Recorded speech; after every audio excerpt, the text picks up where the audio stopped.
What you guys, got another video here for you. Why buy a used gaming PC when you can have a brand new one? I get asked all the time, is it still worth buying used gaming PCs in 2020? In my personal opinion, if you can still get it dirt cheap, and I mean really cheap, then it might be still worth buying it. But the problem is, people are putting together some old systems and trying to make them look new and try to sell them for a big profit, and of course this drives prices up. Someone in our Discord server was asking for a basic gaming PC at around about $400 to $500, and he posted up a bunch of links, and I said they're all way overpriced. You can see here the state of the market right now is absolutely saturated with used gaming PCs. This one here, the Cybertron PC gaming computer, AMD Ryzen 3 1300X, and also 16 gigabytes of RAM and 1 terabyte hard drive, 120 gigabytes of solid state drive at $500. We've also got server grade PCs and workstations where people are trying to sell them off as gaming PCs. You've also got the Ryzen 5 2600 GTX 1660 with 16 gigabytes of RAM, $910. They're still bidding on that one, and of course that's not brand new, it's used. So you can see what people are paying for used PCs. You've got HP Pavilion there with a 2400G with 128 gigabyte solid state drive at $449. What's going on?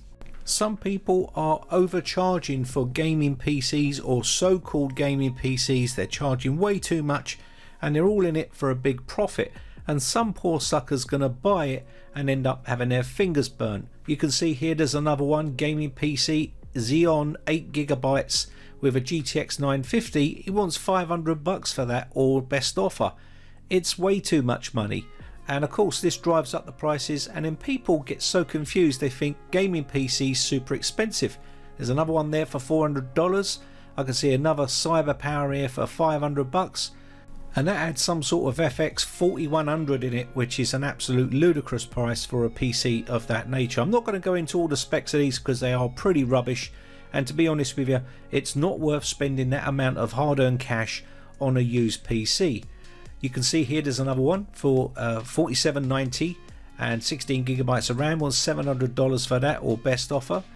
And really, to be honest, unless you can get these dirt cheap, I wouldn't spend that amount of money on them.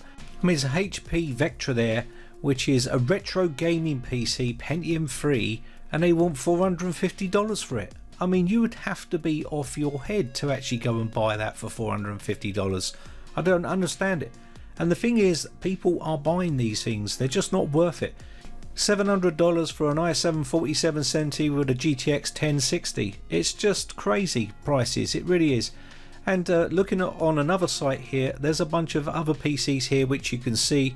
$400 for this one here, and again fancy RGB to make it look fancy. Someone's going to see it and think, oh, that's a great PC. i3 6100 RX 480, 16 gigabytes of RAM, 500 watt power supply, 256 gigabytes of solid state drive, and 1 terabyte hard drive. And to be honest, $400 isn't super expensive. It's a 2015 sort of architecture for that processor. Again, the RX 480 is about the same thing. You got one here for $340, which is again an i3 6100, and again a 1030 2 gigabyte graphics card with one 8 gigabyte G-Skill 2666 megahertz RAM, 120 gigabytes of solid state drive, you know, and a Samsung 500 gigabyte hard drive. So they're trying to put together a system to try and flip it and make a few quid on it, and to be honest, they're picking bits up here and there, putting them together and selling them. That's what they're doing. It's called flipping them. Here's one here, 2600X with a 1066 gigabyte card with 16 gigabytes of RAM, and again it's got liquid cooling on it, $650. So this is something I quickly knocked together just to show you. You can tweak this to your own personal needs, but I'm just giving you an example here at $464.92, and this is a pretty decent spec. So what do you get for your money? Well, you're getting brand new PC, that's for sure, and you're getting a brand new warranty with all the hardware, and that comes with a Ryzen 7 2700, which is the Gen 2 processor, 8 core AM4 socket, which is a pretty decent processor, and you're getting all that for $460 odd. The motherboard isn't the best in the world. It's an MSI B450 M Pro M2 Max, which is the Micro ATX version.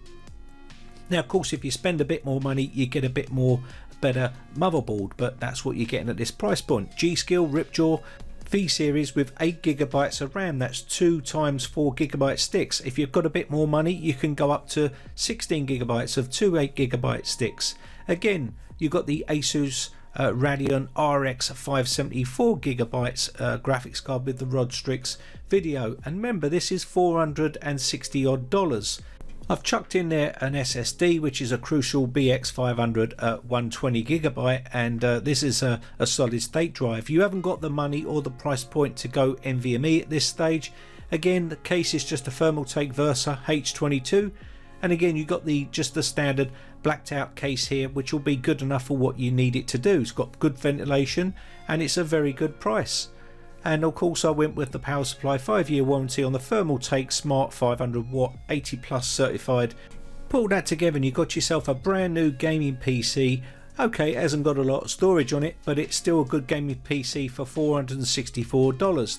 Now if you add a bit more money to the budget, you can obviously start adding RGB in, and you can add in 16GB of RAM. I've also added in a bigger drive, which is a Kingston 240GB solid state drive, a 2TB hard drive inside there. We've given it an RX 580, and you've got the Phantix P300 case. Upgraded the case a little bit and give it a Seasonic 500 watt power supply, which is bronze certified, which isn't too bad. Now this can be tweaked to your own needs. I've not spent a lot of time on this. It took me literally 5 minutes just to quickly put something together, and of course this one will cost you a little bit more. It's going to cost you $651. That's still cheaper than a lot of those PCs you're seeing on those sites, and this is brand spanking new with warranty.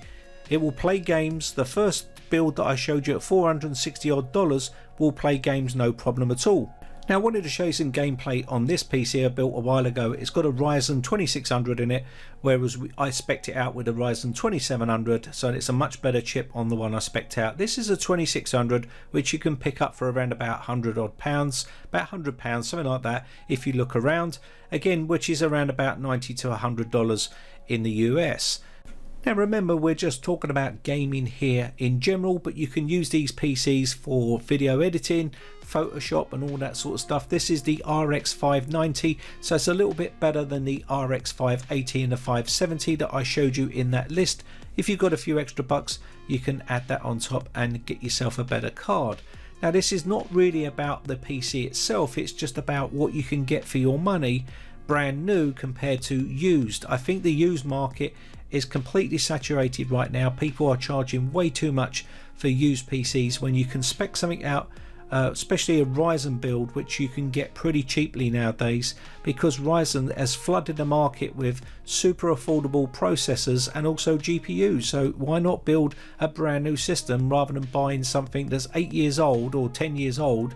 You've got no warranty and you don't know what the reliability is like of that PC. You could have it for a month and then all of a sudden you might get in some weird artifacting on the screen where they've reballed the GPU just to get it working and sold it on to you, and they're going to tell you it was sold as seen, it was working when they sold it to you, and now you may have spent $700 on a used PC which isn't worth 700 bucks, because now you've got to try and rectify the problem and it's going to cost you even more money, which means you could have bought a brand new PC in the first place. Now I'm not saying that buying used PCs or used PC parts is a bad idea. If you can get them cheap enough, by all means go ahead and buy them. If you can price match against a brand new PC and it's cheaper to buy a used PC, as long as you're getting spec for spec, like for like, and you're not getting your fingers burnt and it all works out okay for you, then by all means go and buy it. But most of the stuff I'm seeing on the internet right now is pretty much overpriced, and some of it is trash, really, to be honest with you. So be careful when you're out there. Don't just look for RGB and buy the first thing, because some people will rip the guts out of an old Dell Optiplex and stick it in a brand new case with some RGB and sell it as a gaming PC, when really you're buying an old Dell, really, and they're getting those cheap and they're doing that and making good profit on it. So be very careful, because them sort of people are just out to earn a quick buck. You know, look for the future. How future proof is that PC? If it's 10 years old already, how much longer is it going to last? Also, buying used parts and used PCs, is it been properly maintained? Make sure that it hasn't had any sort of reballing done on the GPU or anything like that. You won't know. When you're going to buy a PC, make sure you thoroughly test it first. So what you'll be looking to do is run Prime 95 on the CPU for a good 15 minutes. Take a look at the temperatures, any sort of artifacting on the screen or crashing or anything like that, walk away. Again, same thing with the GPU. You want to be pushing the GPU to its maximum capacity. Use something like Thermark, set up the temperatures on it, make sure it's working okay and you're not getting super high temps and it's not crashing or any artifacting on the screen or anything like that, any stuttering, jerkiness or anything like that, then by all means it's not for you. Walk away from it. Okay, if they won't let you test it and you have to buy it as is and it is sold as seen, then don't buy them. It's not worth it, because you're going to end up buying something that is probably got problems with, and you're going to end up spending more money, and you may as well just bought new in the first place. Again, do your research, spend a bit of time on pricing out something. Make sure you are not overpaying, because again, check the CPU itself to make sure what gen it is. If they're not telling you what generation it is or what brand of memory is in there or what motherboard is in there, if it's got any old Dells in there which they've ripped out, just don't buy them. They're not worth it. Okay, it's someone else's project that they've done, or they're trying to flip a PC and make a few quid on it. It's not worth it. It's not going to be a viable option for you later on down the line. It's going to have its limitations for upgradability and things like that.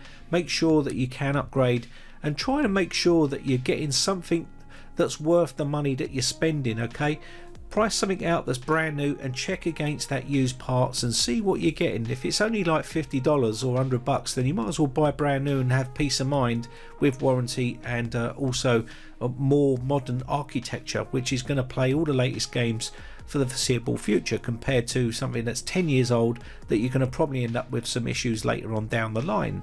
Now, if you want any advice or any sort of PC spec'd out, or if you've got a link to a PC that you're looking at buying and you want someone to look at it, then by all means join our Discord server and I'll take a look and make sure that everything is okay. We've got some guys on there that can do that for you as well, and make sure you're not paying too much. But other than that, I think that's about it for this video. My name has been Brian from briteccomputers.co.uk. Hope this one's been useful to you guys. I shall see you again for another video tomorrow. Bye for now. Now, if you haven't subscribed yet, hit the red subscribe button and hit the bell notification button and click all to be notified when we upload new videos.